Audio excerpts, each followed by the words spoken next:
Hello friends, આજે આપણે બનાવીશું સૂકી મેથી દાણાનું શાક.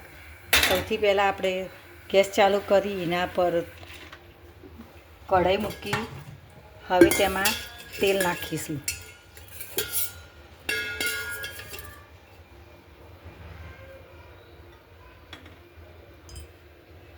એક ડોકલી તેલ નાખીશું.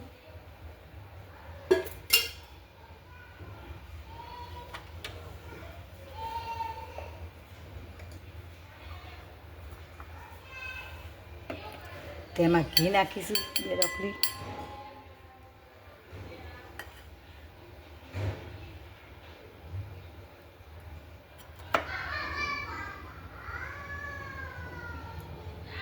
ત્રણ ડોકલી ઘી નાખી મેથીનું શાક સરસ સ્વાદિષ્ટ થાય છે. અમારા ઘરમાં મેથીનું શાક અમને બેને બહુ ભાવે છે. તમે પણ બનાવશો તો તમને પણ ભાવશે મેથીનું શાક.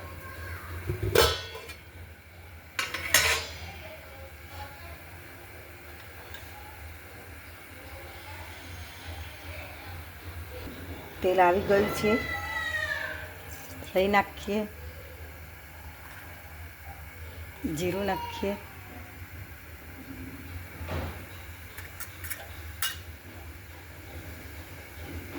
અડધી ચમચી હિંગ નાખીએ,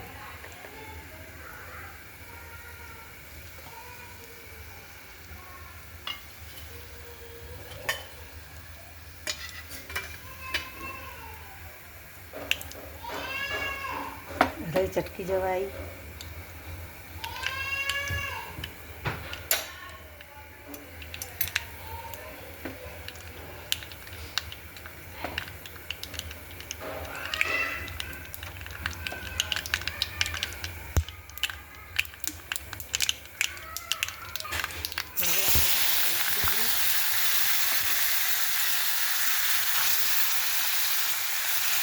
કટરમાં કરેલી છે ડુંગળી.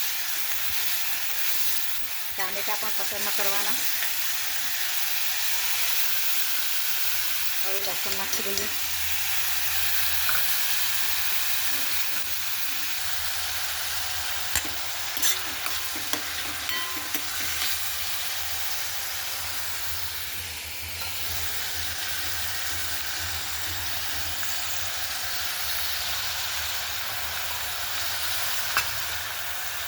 હવે આપણે ટામેટાં નાખી દઈએ. 3 ટામેટાં કટ કરીને લીધા છે.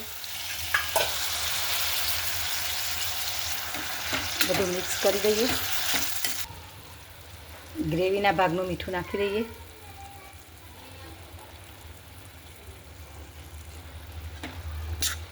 મસાલા પછી કરીએ.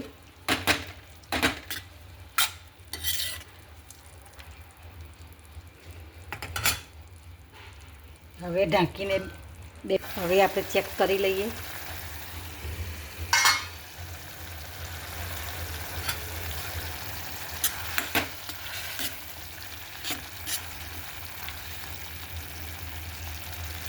હવે આપણે મસાલા કરી લઈએ.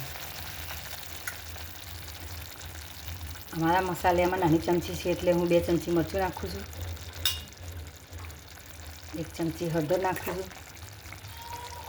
નાની ચમચીના પ્રમાણે જ હું મસાલા નાખું છું. 2 ચમચી ધાણા જીરું નાખું છું. મીઠું તો નાખેલું છે.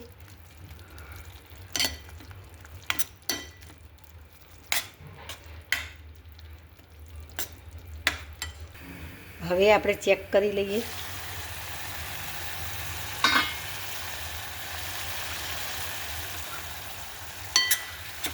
ગ્રેવી સરસ રીતે ચડી જાય છે.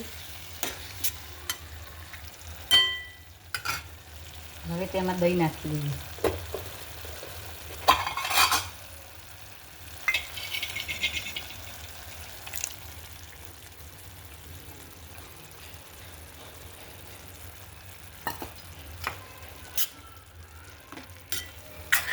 દહીં નાખી સતત હલાવતા રહેવાનું.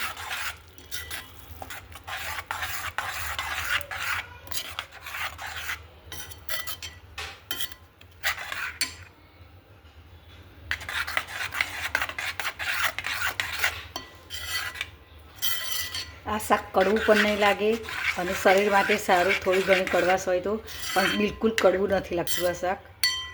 અમે શિયાળાની સિઝનમાં અમે 2-3 વખત બનાવીએ છીએ શાક. એ બાને મેથી ખવાય, આમ મેથી કોઈ ખાતું નથી.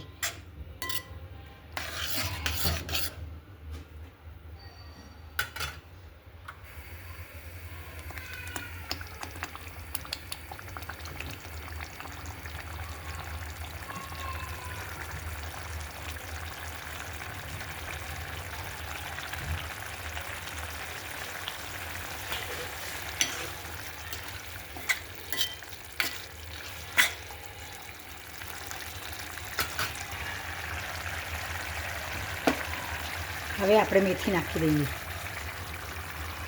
મેં નાની વાટકી મેથી પલાળી હતી, પછી તેના બાફી.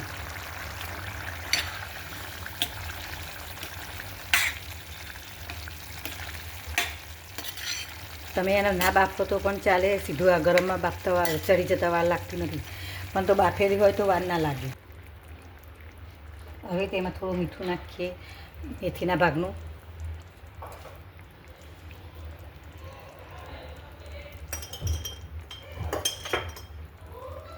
કાશ્મીરી મરચું નાખીએ. 1 મોટી ચમચી લીધી છે.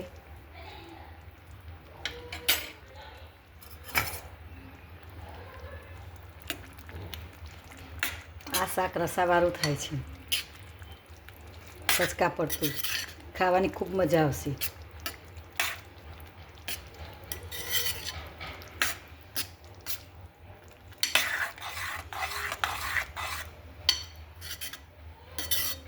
આ શાક સાથે પરોઠા, બાજરીના રોટલા બંને સારું લાગે છે. બંને સાથે મસ્ત શાક લાગે છે. દહીંના વાટકાનું પાણી થોડુંક ઉમેરી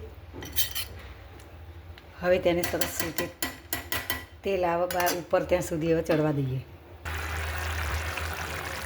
જો ફ્રેન્ડ્સ, હવે આપણે એમાં મારા પાસે એક નાની આવડી વાટકી છે, આનાથી અમે ચામાં ખાંડ નાખીએ છીએ. બધામાં અમે આનો જ ઉપયોગ કરીએ છીએ. તો આ એક વાટકી મેં ખાંડ નાખી છે. હવે આપણે આ 1 ચમચી મલાઈ નાખવાની.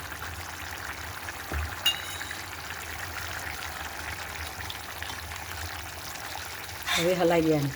પાછળથી તમે મલાઈ ઉમેરશો ને તે થોડી ખાંડ ઉમેરશો તો શાક એટલું મસ્ત લાગશે, પંજાબી શાક જેવું લાગશે.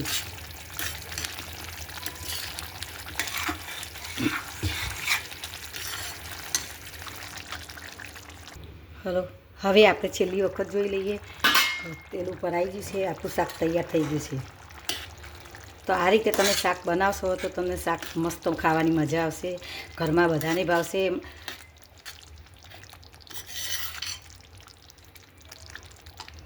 છેલ્લે કસૂરી મેથી નાખી દેવાની.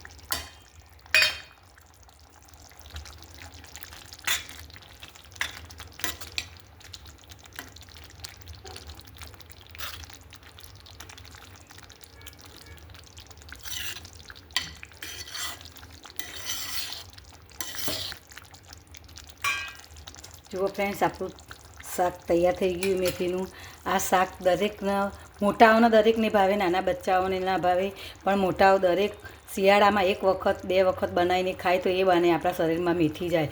મેથી શરીરમાં ખૂબ ઉપયોગી છે આપણા માટે, સાંધાના દુખાવા માટે, વાયુ માટે, ગેસ માટે, બધા માટે બહુ ઉપયોગી છે. તો મેથીનું શાક 1 વખત અવશ્ય કરીને શાક બનાવજો. મારા વતી એટલી વિનંતી છે કે તમે 1 વખત 2 વખત શાક તમે બનાવશો તો તમારા ઘરમાં બધાને ભાવશે. થેન્ક યુ, આભાર તમારો. મારી ચેનલને સબસ્ક્રાઈબ કરજો, લાઈક કરજો.